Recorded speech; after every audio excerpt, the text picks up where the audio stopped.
But before we get to that part of the morning's activities, I'd like to introduce my colleague, Don Perry. Where's Don? There you go. I can't see a thing with the lights. Don's been working tirelessly with us on the March announced wind power initiative.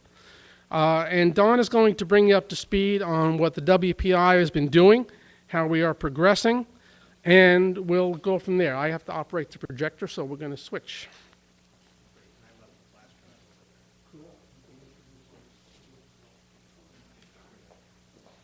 Good morning, everyone. Well, it's been a little bit like what we did on our summer vacation here for the Wind Power Initiative. It has been a very, very busy time since we first made the announcement back on Earth Day, April 22nd, that we would be starting for the Hudson Valley and New York and parts unknown, this Wind Power Initiative. Basically, as you may or may not know, we have centered the Wind Power Initiative with all of the community colleges in the Hudson Valley as our kind of the primary test bed for us in terms of some of our activities. We've also partnered with NYU Polytechnic Institute as our lead academic partner to try to provide some structure for some of the research initiatives that we're undertaking as part of WPI. We've also been very busy this summer reaching out to other potential partners and collaborators, both in New York City as well as out on Long Island, who are interested because they're all looking at wind as something potentially for job creation and part of this new green economy.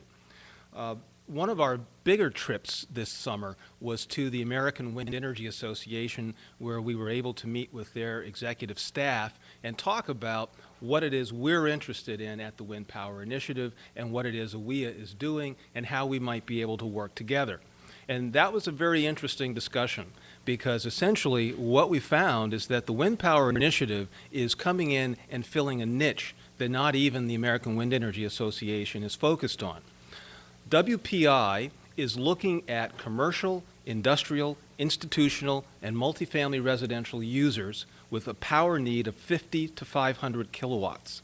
We're looking at innovative turbine designs that can generate that kind of power for those kinds of users in highly densely populated areas, urban and suburban.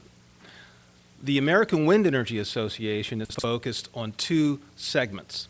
They're looking at utility scale wind turbines, which begin at about 1.5 megawatts and up, and they're looking at what's called small wind.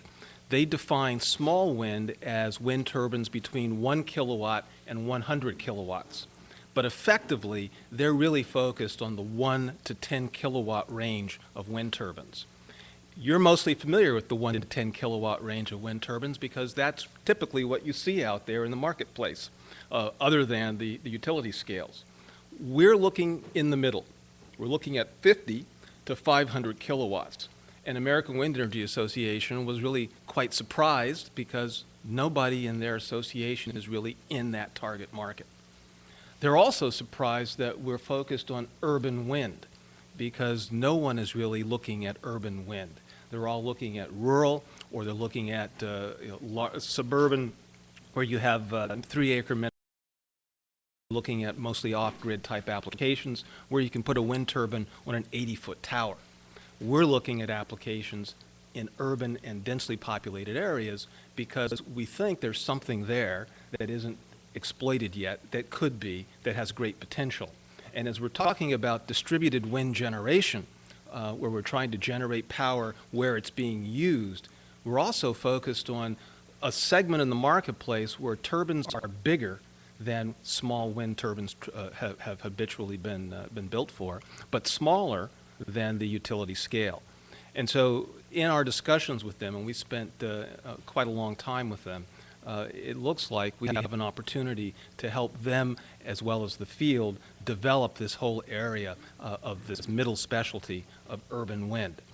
One of the other things we've been engaged in this summer is what I call the listening tour.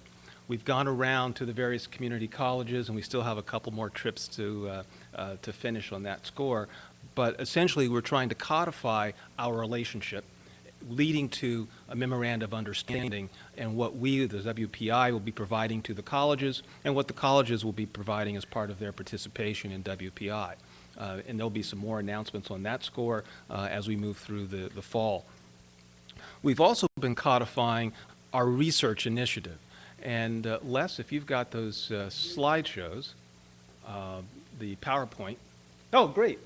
The very first thing that we've discovered as we've gone into this area is that no one really understands how wind impacts the built environment very well. No one has really built extensive models of urban areas very well so that we can see the potential flows of winds. One of the things that we've been trying to find is going through the literature and kind of seeing what's available. And some of these slides, only 3 of them here, we're going to show you, give you a sense of the potential for urban wind. This is just a very simple graphic that's looking at 1-story, 2-story, and 3-story buildings and how wind impacts those buildings and creates various eddies and flows. Next slide. This is kind of what we're talking about. Right now, the typical wind turbine company is focused on, if it's looking in a built environment, as I said, putting something on an 80-foot tower, and you're looking at laminar flows. But in a city, when wind hits a building or moves over a building, it creates updrafts, downdrafts, and eddies. Next slide. Each of these areas gives us a potential, if we design turbines right, a chance to harness wind in those areas. We can harness the winds that are hitting the buildings and moving down or moving up or creating the backwashes behind them. We can harness the buildings or the wind as it's being deflected around building obstacles. But all of this needs to be studied in greater detail, and we need to be able to build a 3-dimensional representation of what a city looks like so that we can integrate where's the wind flow, how is it flowing, and where is the best place for us to place turbines in order to harness it. This is the primary focus for at least the next year of the Wind Power Initiative, trying to understand these wind flows and develop 3-dimensional maps of a city. We're going to start with the community colleges as being an easier place to begin to look at building these 3D representations and work our way up to the holy grail, which is New York City itself. And why is that important? Well, aside from the power implications, right now one of the big headline items is this latest terrorist threat to Homeland Security. Well, if you understand the way wind flows in a built environment, you may be able to intercept or understand how potential threats to that environment, if you were to let sarin gas out at a subway station in Midtown Manhattan, what are the wind flows and where would that stuff carry to? You may be able to understand how you can deflect those wind flows in order to contain that contamination.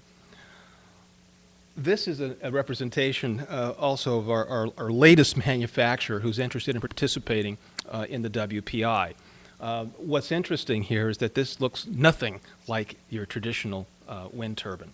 And yet, when you consider the way that wind is flowing into buildings, around buildings, the eddying effects, something like this might in fact be very practical, very useful in that kind of an environment. And so we're very happy to announce that Baker Wind Energy Company out of San Mateo, California, is our latest inductee into the Wind Power Initiative. They'll be participating with us, providing us with one of these Model 3s in order to try to study whether or not this will really work in that environment and how we can improve this design so that it is much more effective in what it is we're trying to do. So that's kind of the short update of what we've been doing over the last several months and kind of where we're headed.